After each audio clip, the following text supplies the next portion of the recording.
Hello, Linda? Ken's funeral is about to start. You're not really planning on not coming, are you? Excuse me? What are you talking about? Ken has passed away. You got a call from Marissa yesterday, right? I'm coming to pick you up, so get ready. It's been 3 years since I divorced my husband. Out of the blue, I received a call from my mother-in-law, whom I hadn't been in touch with for years, telling me to attend my ex-husband's funeral. Logically, it makes no sense to invite an ex-wife to her former husband's funeral after several years have passed. But what does she mean by "you got a call from Marissa"? My ex-husband was supposed to have died a year ago.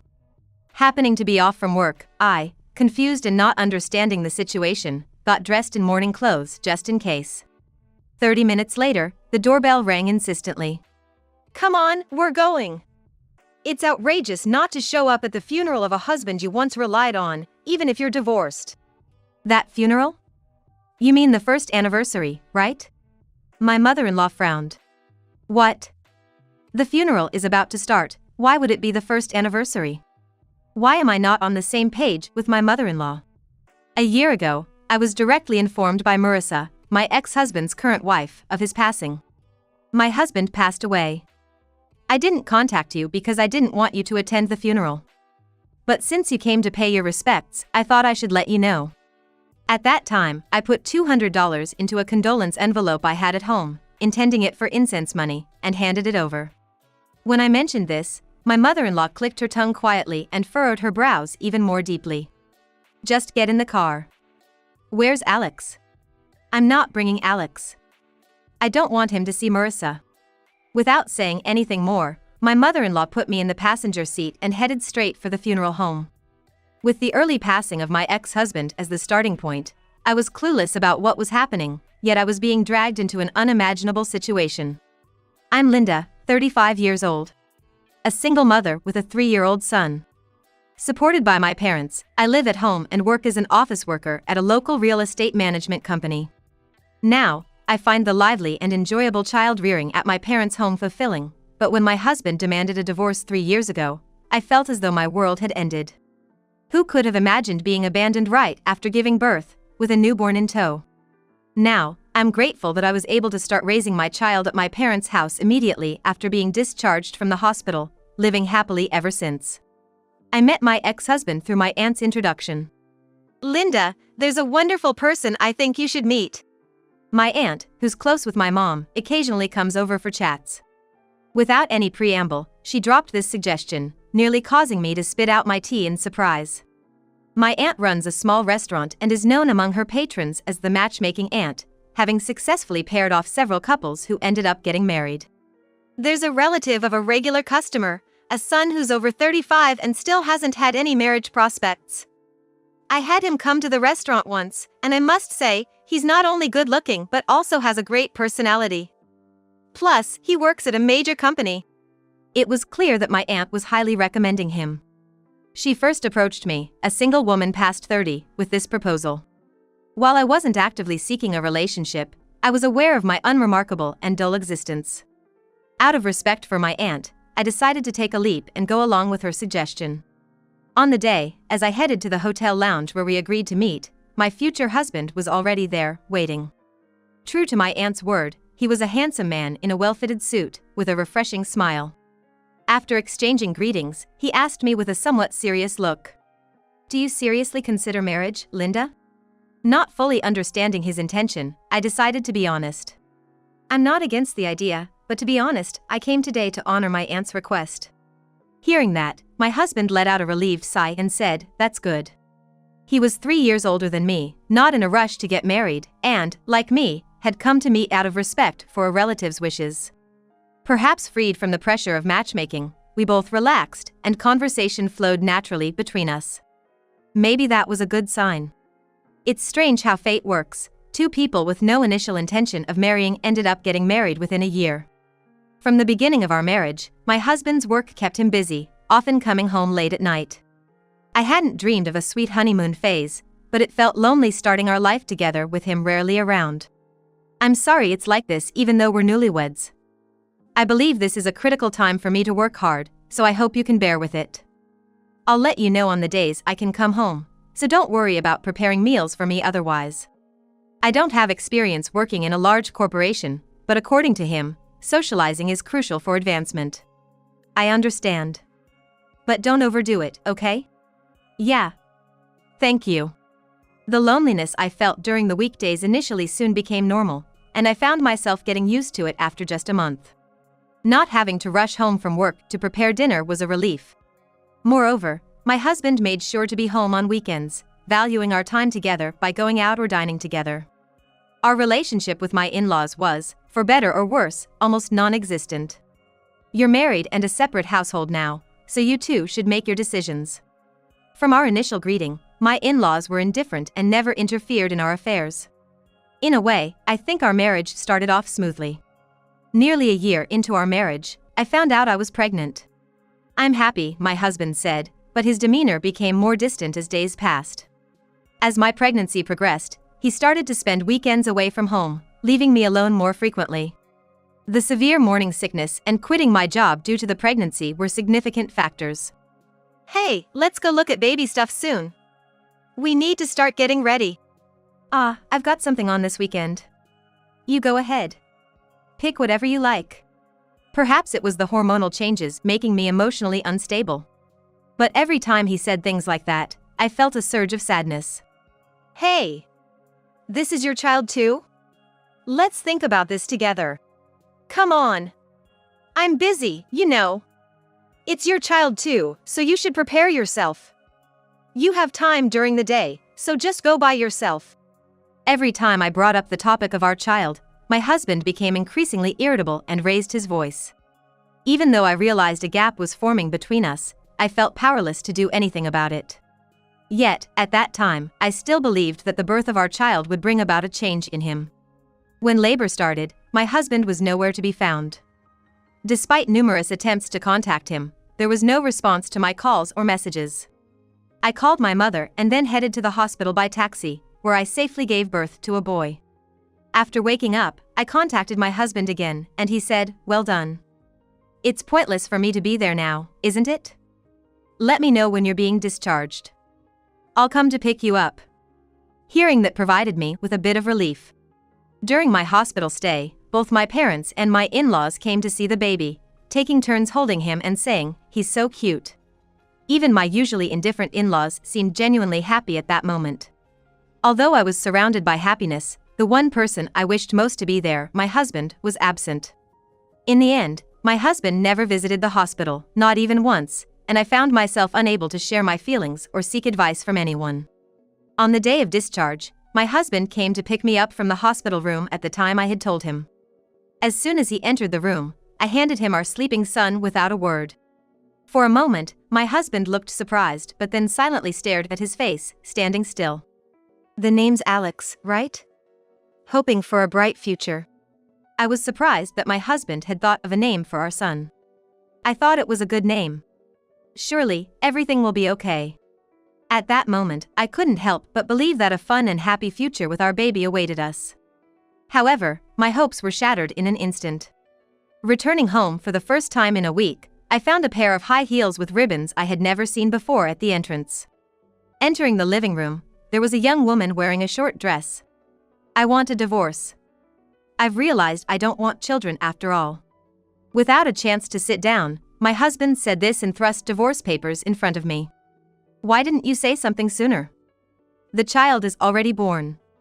And why bring me all the way here if you wanted a divorce? It can't be helped, right?" Marissa said she wanted to meet you and apologize. I felt dizzy hearing my husband say this with a smirk on his face. I thought it might be nice to have a family and make a home for the sake of my career. But when I actually saw the pregnancy, I just felt like I couldn't handle it. What is he even talking about? Wait, what do you mean?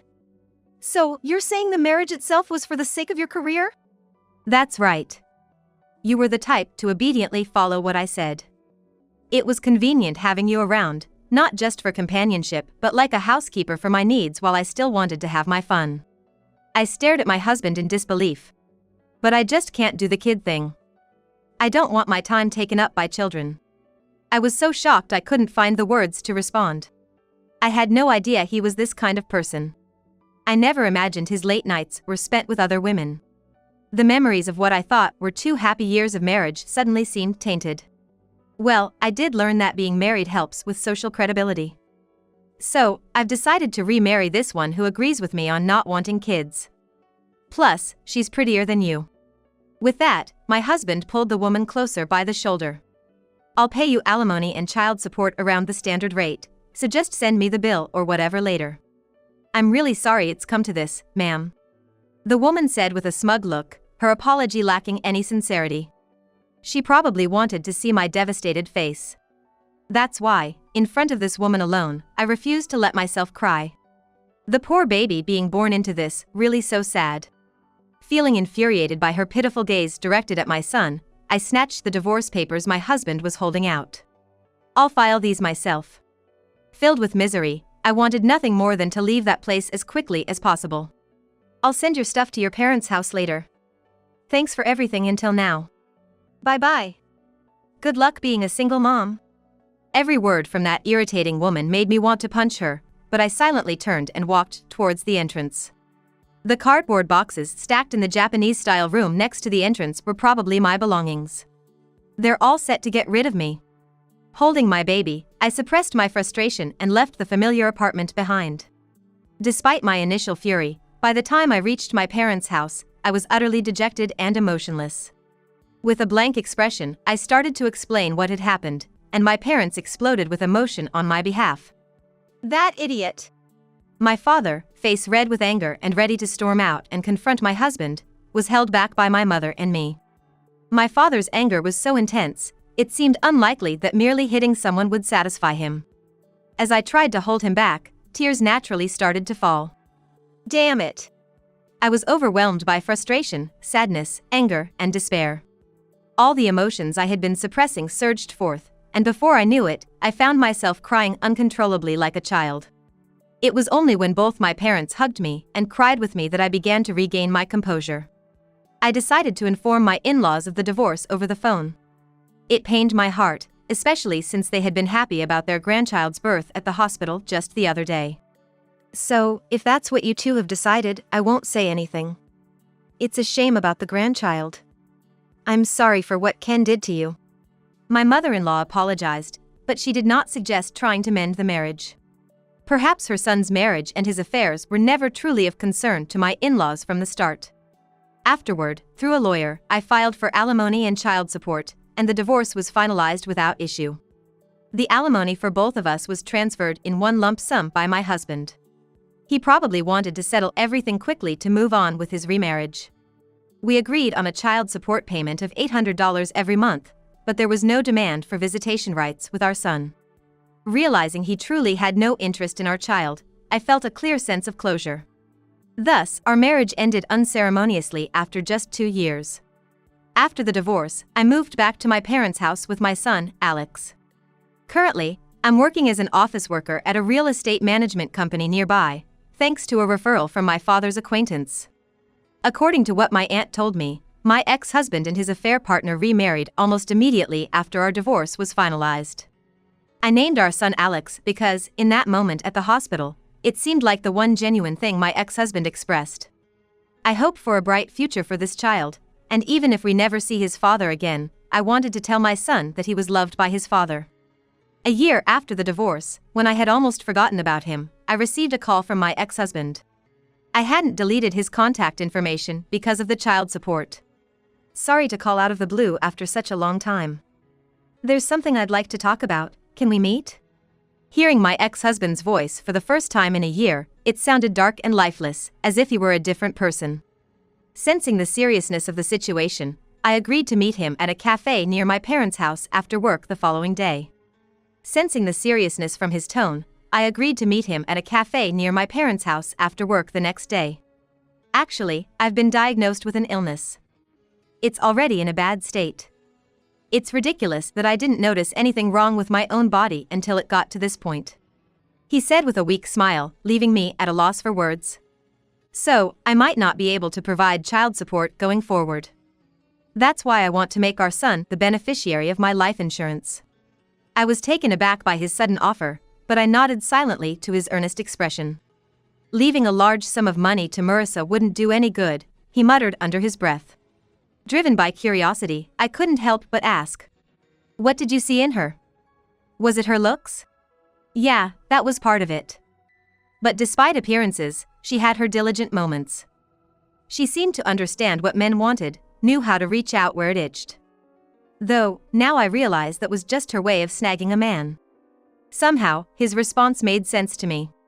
I had never believed he was someone to marry solely based on appearances. But from the way he spoke, it seemed Marissa had outplayed him. Facing death, I've finally had the chance to reflect on my pointless life.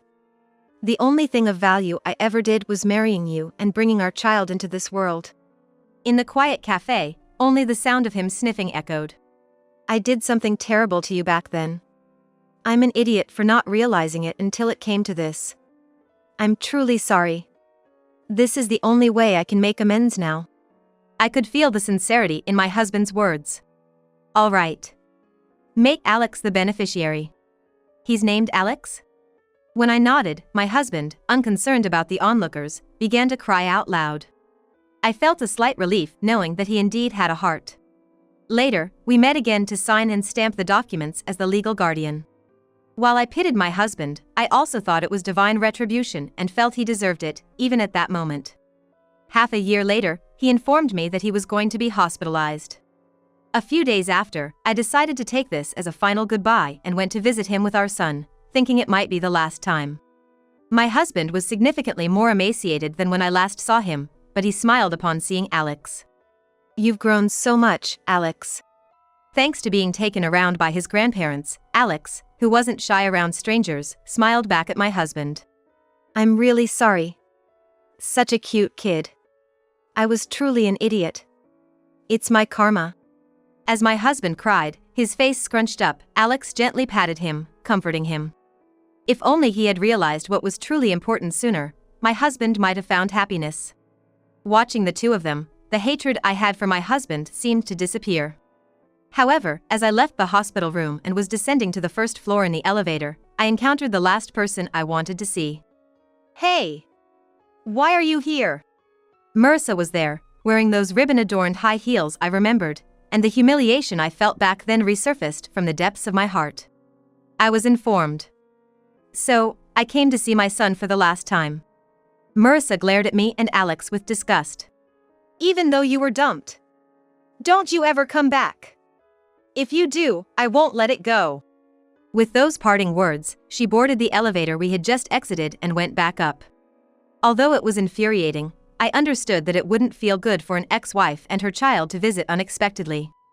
After that incident, I never went to the hospital again, nor did I intend to see them. But then, 3 months later, Marissa unexpectedly showed up at my parents' house. Sorry for the sudden visit. My husband passed away. I didn't contact you because I didn't want you at the funeral. But since you came to visit him, I thought I should let you know. Is that so? My condolences. Thank you for letting me know. Even though I had braced myself for it, the news of my once beloved husband's death weighed heavily on me.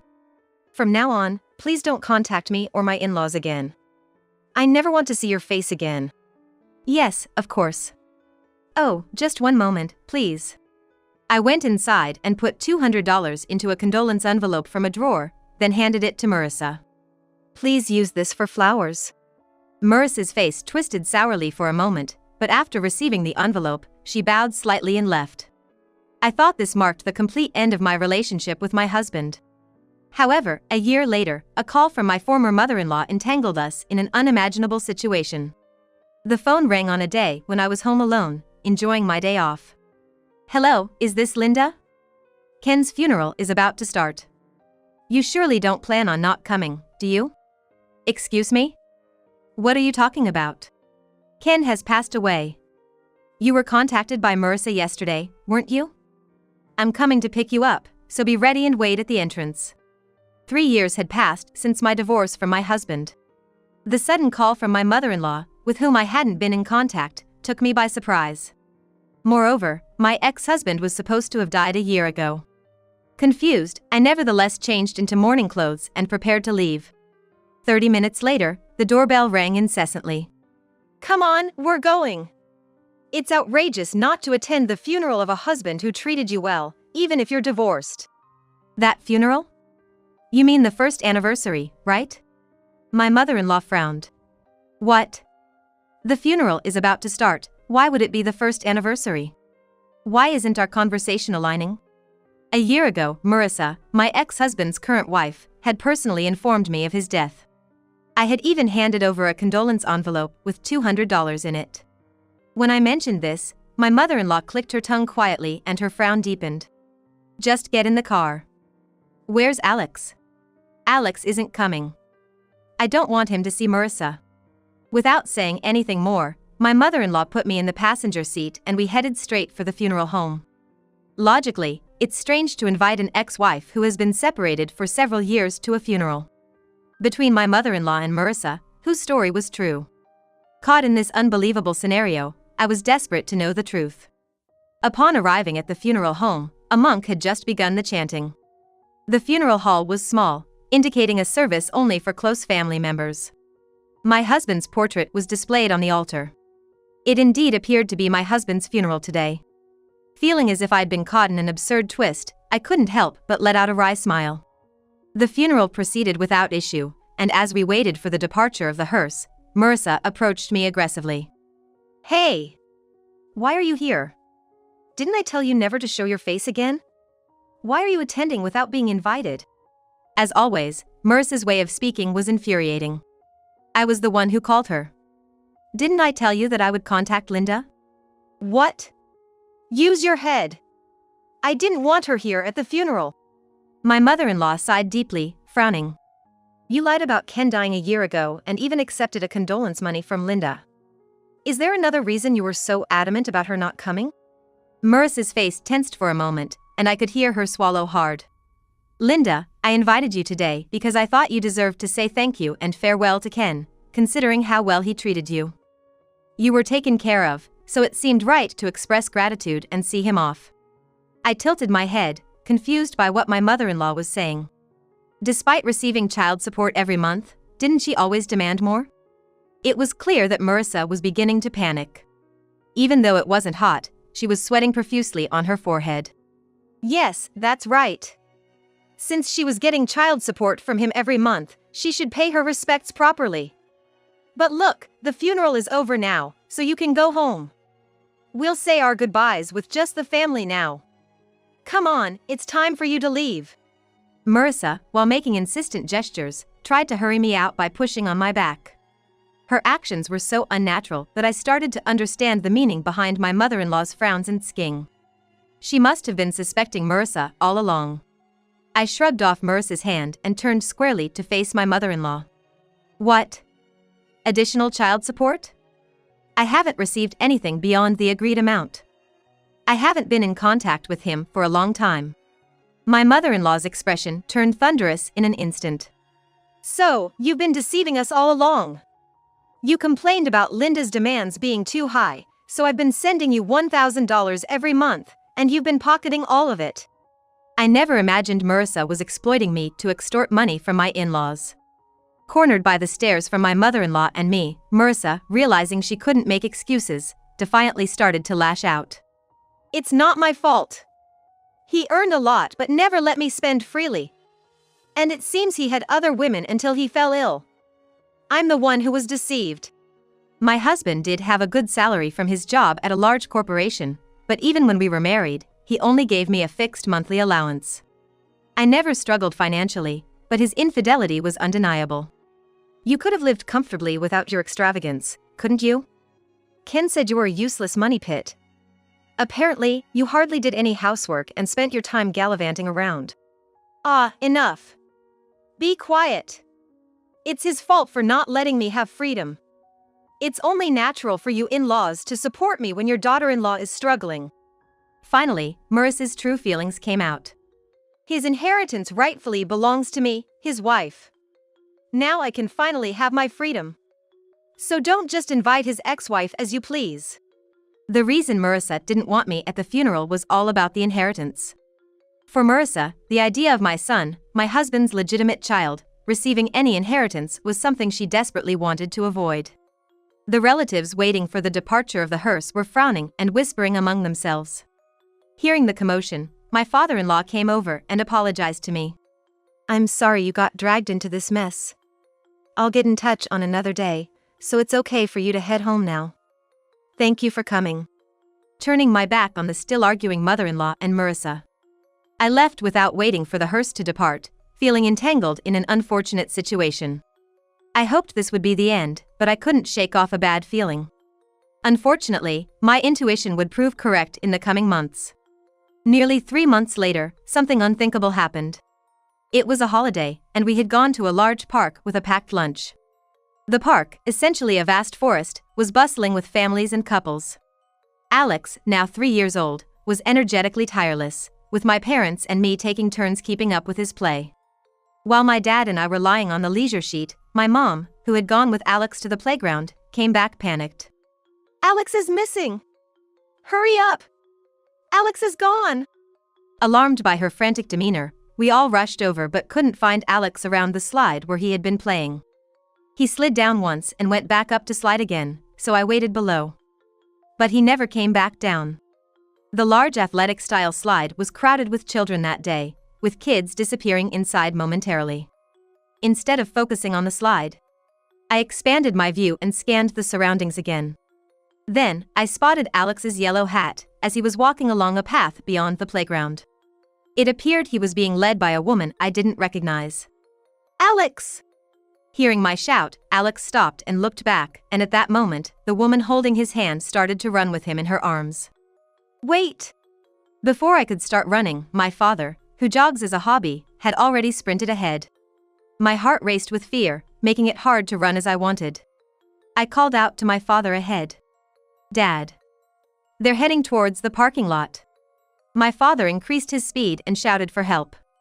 "Someone. Please stop that woman. She's kidnapping a child." The woman reached her car, trying to throw Alex into the passenger seat and get into the driver's seat herself, but she was unable to. Several young dads, responding to my father's cries, managed to grab the woman just as she was about to get into the car. "Alex! Alex!"